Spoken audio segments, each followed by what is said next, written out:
The story begins in a quiet suburban town where life appears calm, safe, and predictable. People know each other by name, neighbors greet one another with polite smiles, and nothing truly disturbing ever seems to happen. In this peaceful environment lives Jessica, a young woman in her late 20s who works as a nurse at a local hospital. She is kind-hearted, responsible, and emotionally reserved after a painful breakup that left her distrustful of relationships. Her life revolves around work, her best friend Emily, and her small rented apartment. Jessica's past relationship ended badly when her ex-boyfriend turned out to be controlling and emotionally abusive. Since then, she has avoided dating, choosing safety over romance. Emily, however, believes Jessica deserves happiness and constantly encourages her to move on. Emily is outgoing, confident, and addicted to dating apps. One evening, she convinces Jessica to create a profile on a dating app, promising it's just for fun and that she can delete it anytime. Reluctantly, Jessica agrees. After browsing profiles, one catches her attention: Mark. He appears charming, well-educated, polite, and stable. His messages are respectful, thoughtful, and patient, very different from the aggressive or shallow men Jessica had encountered before. Over days of texting, Mark seems genuinely interested in her life, her work, and her feelings. He never pressures her, which slowly lowers her emotional guard. Eventually, Mark asks Jessica out for dinner. Despite her nerves, Jessica agrees, telling Emily all the details. Emily is thrilled and insists on helping her choose an outfit. On the night of the date, Jessica feels a mix of excitement and fear. She reminds herself that it's just dinner in a public place. The date goes surprisingly well. Mark is attentive, polite, and warm. He listens carefully, makes her laugh, and never crosses boundaries. Jessica feels something she hasn't felt in a long time: comfort. When the date ends, Mark walks her to her car but doesn't push for anything more than a gentle goodbye. This respectful behavior makes Jessica trust him even more. Over the next few weeks, they continue seeing each other. Mark seems perfect. He sends thoughtful texts, remembers small details, and even brings her coffee after her long night shifts. Emily jokes that Jessica has finally found the one. But subtle cracks begin to appear. Mark starts showing up unexpectedly, outside her workplace, near her apartment, or at places she casually mentioned. At first, Jessica thinks it's coincidence or romantic effort. But something about it feels unsettling. Mark also becomes increasingly curious about her routine, her coworkers, and her past relationships. When Jessica mentions her ex, Mark's expression darkens briefly. He asks too many questions: what he looked like, where he lives now, whether he still contacts her. Jessica feels uncomfortable and changes the subject. Soon, strange things begin happening. Jessica receives anonymous messages warning her to be careful who you trust.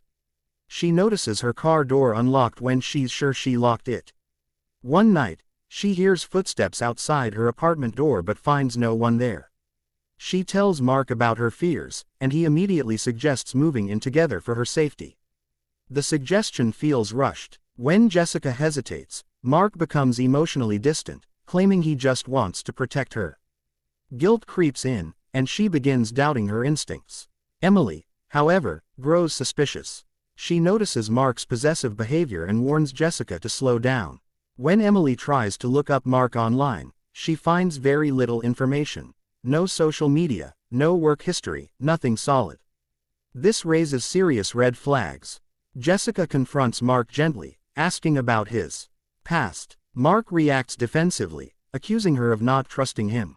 He later apologizes, blaming past trauma and promising honesty. Against her better judgment, Jessica accepts his explanation. Things take a darker turn when Emily suddenly goes missing.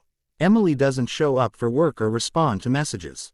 Jessica panics and contacts the police, but they dismiss it as an adult choosing to disappear temporarily. Desperate, Jessica turns to Mark for support. He appears concerned but strangely calm. That night, Jessica finds Emily's phone hidden in her own apartment. Terrified, Jessica begins to connect the dots. She remembers Emily saying she planned to confront Mark after finding something disturbing about him. Realization hits hard. Mark isn't who he claims to be. Jessica secretly searches Mark's belongings when he's away and finds disturbing evidence: fake IDs, photographs of women who resemble her, news clippings about missing women, and a hidden journal detailing obsessive thoughts about perfect partners. Some of the women in the photos are confirmed murder victims. Mark is a serial killer. He targets women through dating apps, studying them, manipulating their emotions, and isolating them before killing them. Jessica was supposed to be his next, perfect companion. Before she can escape, Mark returns. The confrontation is terrifying. Mark drops his charming mask and reveals his true nature, cold, controlling, and violent. He admits to killing Emily after she confronted him. He claims it was necessary to protect their relationship. Jessica tries to stay calm, pretending to understand him while secretly planning her escape. Mark locks her inside the apartment, convinced she belongs to him. Over the next day, Jessica endures psychological torment as Mark tries to convince her that they are meant to be together. He alternates between affection and rage, breaking her spirit. But Jessica, trained as a nurse, notices Mark takes medication and suffers from episodes of instability. She uses this knowledge to her advantage. Pretending to submit, Jessica asks to prepare him a meal. While cooking, she secretly adds medication to sedate him. When Mark begins to weaken, she strikes him with a heavy object and escapes the apartment. Mark, though injured, chases her through the building. The final act unfolds in a tense cat and mouse chase through abandoned streets and a construction site. Jessica uses her intelligence and desperation to survive, finally managing to trap Mark in an unfinished elevator shaft. As he hangs onto the edge, he begs her for help, claiming he loves her. This time, Jessica doesn't hesitate. She steps back, refusing to save him. Mark falls to his death. Police arrive shortly after, alerted by Jessica's earlier emergency message. Evidence in Mark's apartment links him to multiple murders. Emily's body is later found, and Jessica is devastated by the loss of her friend. In the aftermath, Jessica struggles with trauma and guilt but begins therapy and slowly rebuilds her life. She honors Emily's memory by speaking publicly about dating safety and trusting instincts.